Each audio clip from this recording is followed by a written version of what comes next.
Hi friends, strangers, internet. My name is EmilyHanhan. I love colorful makeup and colorful language. Today I'm bringing you a video on how I repress my eyeshadows.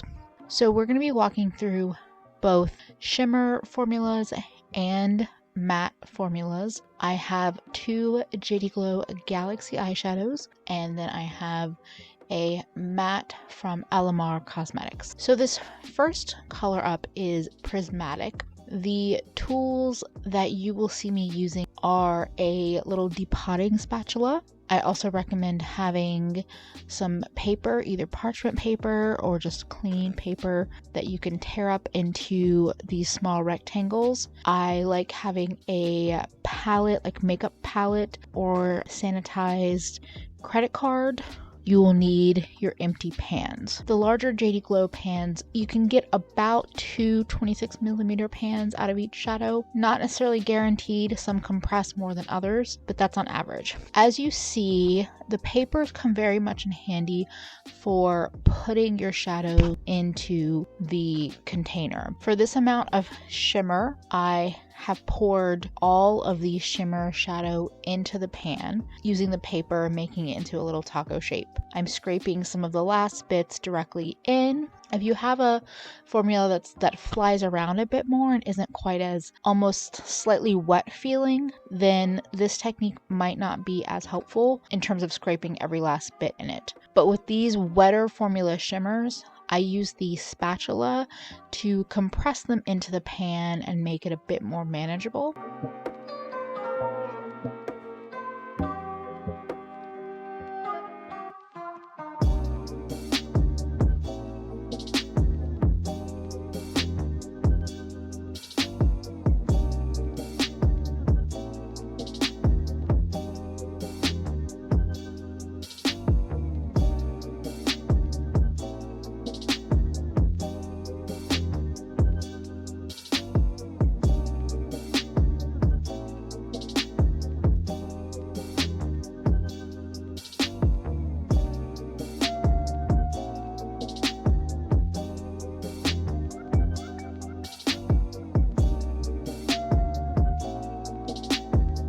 And then I'm coming in with a paper towel and a magnet that you can stick on the back of your eyeshadow pan.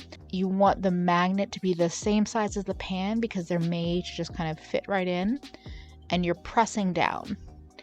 And you press evenly all around and you will get a pressed shadow. Now, something I don't do throughout this video is the tap test, and that is basically once you have pressed it to what feels appropriate, you hold the shadow upside down and use your tool and tap the pan a couple times with the tool, and the goal is for the shadow to not fall out of the pan. So now we're moving on to Peachy Keen. This is a second Galaxy shadow from JD Glow, but it's a denser, it's like a finer milled formula. It's more of a traditional metallic duochrome. It doesn't quite have the flakiness of a lot of the Galaxy shadows. So as you can see, I kind of had to cut into it and really dig it out.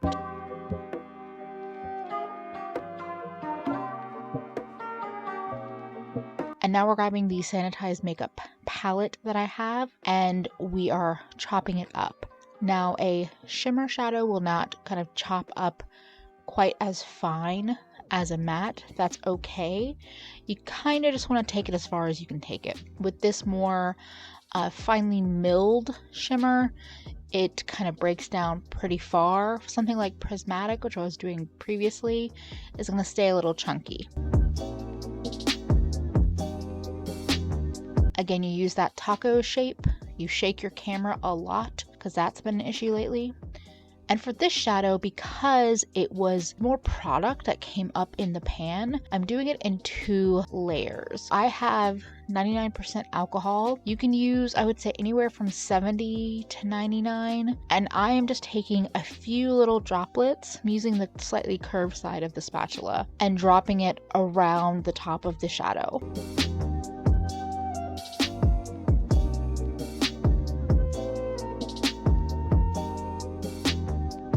Using a paper towel again with a magnet, and we are pressing down pressing firmly down. And you'll see you'll have a thin layer of the pressed shimmer. And now we're going to go in with the second layer. This can be helpful just to manage all of the powder that you have. And I find that with mattes in particular, 2 layers can be key. Shimmers, you have a little bit more flexibility. You saw with the first Shady Glow shadow that I dry pressed it. This one I'm adding a little bit of alcohol in each layer. I have done dry pressing and more alcohol heavy pressing in the past. And a lot of my pressing techniques come from Faces by Gina. I've kind of evolved from finding her information. So I saw her do this where she just does a couple of little drops of the alcohol on top of the shadow rather than mixing the shadow into the alcohol. Traditionally, what you will often see people do is kind of break up all of the shadow, put it in a little bowl, put a couple of drops of alcohol in, and mix it up that way. The problem with that technique is that sometimes you can take the alcohol too far. It's just going to take longer time to dry out. For some shimmers, too much alcohol will affect it. A lot of shimmers are not as affected, but that's the difference. So I'm testing out the alcohol droplet technique. I'm not sure how I feel about it as a whole, but I wanted to show it to you.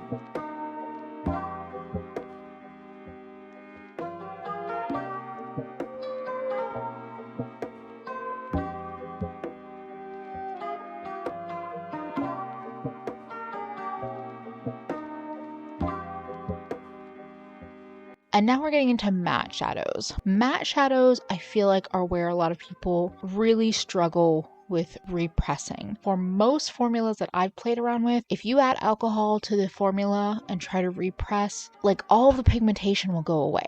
But if you do this dry repress technique, that doesn't happen. And you can even fix a messed up alcohol pressed matte by repressing it dry. It's very, very important that you are patient with how finely milled you work the powder down to be. Gina recommends getting a steel mortar and pestle, and it goes even faster. That may be in my future, but for now, I use the makeup palette, or as I mentioned earlier on, a sterilized credit card or gift card.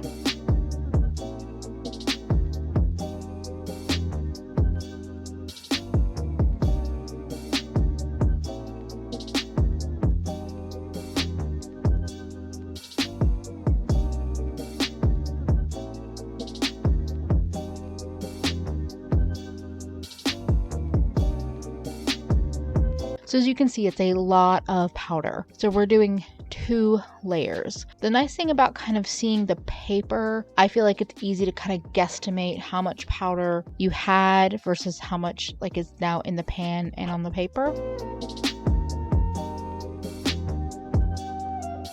I'm just using my spatula to kind of even it out, and then we're going in with the magnet. You don't need a paper towel there, and I always pick it up and just press. Very firmly press all the way around. You're just wanting to make sure you get even pressure all around, and you're going to have one thinner layer of the matte powder, and then you're going to go in with the second layer and basically do the same thing. I'm using the paper to kind of keep shifting and moving the shadow from one to another, and just using it as a way to consolidate the mess.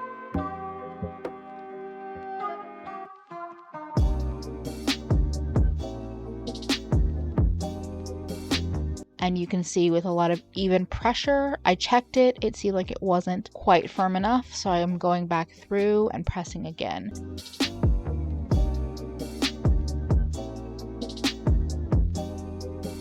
And that is a dry pressed matte powder. Now, particularly with the matte powders, I really recommend the tap test. Again, I did not do that, but sometimes things can feel firm and then you do a little tap and you're like, oh, maybe not. And that's also the importance of finely grinding up your matte shadow. The little chunks that you may leave in there will cause the shadow to kind of be disturbed over time. It might happen right away. It might happen later. So that is how I repress shadows. I have repressed every JD Glow shadow that has come into my collection, all of my Give Me Glow matte and shimmer formulas. I have repressed quite a few shadows in my day, and this revamped technique learned by and inspired from Faces by Gina is truly where it's at. I would highly recommend this technique, and I will have Gina's YouTube account and Instagram account linked in the description box because she's done so many more videos on this theme. If you don't know Faces by Gina, you should go follow her. If you enjoyed this short and sweet demo on how I repress eyeshadows, subscribe, follow along with my colorful shenanigans. Leave any questions you have in the comments. I will try my best to answer them. Thank you again for spending a little bit of your day with me. I hope to see you again real soon. Bye, friends.